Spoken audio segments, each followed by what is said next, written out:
Non, ce n'était pas le radeau de la Méduse, ce bateau, qu'on se le dise au fond des ports, dise au fond des ports. Il naviguait en père peinard sur la grand-mare des canards et s'appelait les copains d'abord, les copains d'abord.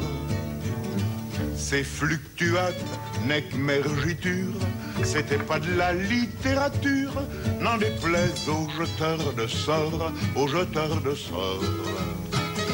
Son capitaine et ses matelots n'étaient pas des enfants de salauds, mais des amis franco de port, des copains d'abord.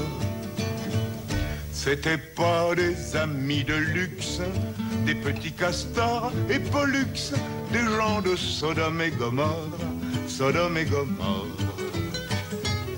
C'était pas des amis choisis par Montaigne et la Boétie.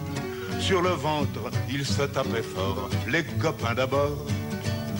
C'était pas des anges non plus, l'évangile, ils l'avaient pas lu, mais ils s'aimaient, toute voile dehors, toute voile dehors. Jean-Pierre, Paul et compagnie, c'était leur seule litanie, leur credo, leur confiteor, aux copains d'abord. Au moindre coup de Trafalgar, c'est l'amitié qui prenait le quart, c'est elle qui leur montrait le nord, leur montrait le nord.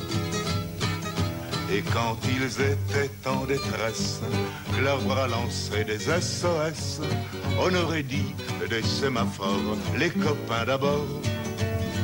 Au rendez-vous des bons copains, il n'y avait pas souvent de lapin. Quand l'un d'entre eux manquait à bord, c'est qu'il était mort. Oui, mais jamais, au grand jamais, son trou dans l'eau se refermait. 100 ans après, coquin de sort, il manquait encore. Des bateaux, j'en ai pris beaucoup, mais le seul qui ait tenu le coup, qui n'est jamais viré de bord, mais viré de bord. Naviguait en père peinard sur la grand-mare des canards et s'appelait les copains d'abord, les copains d'abord.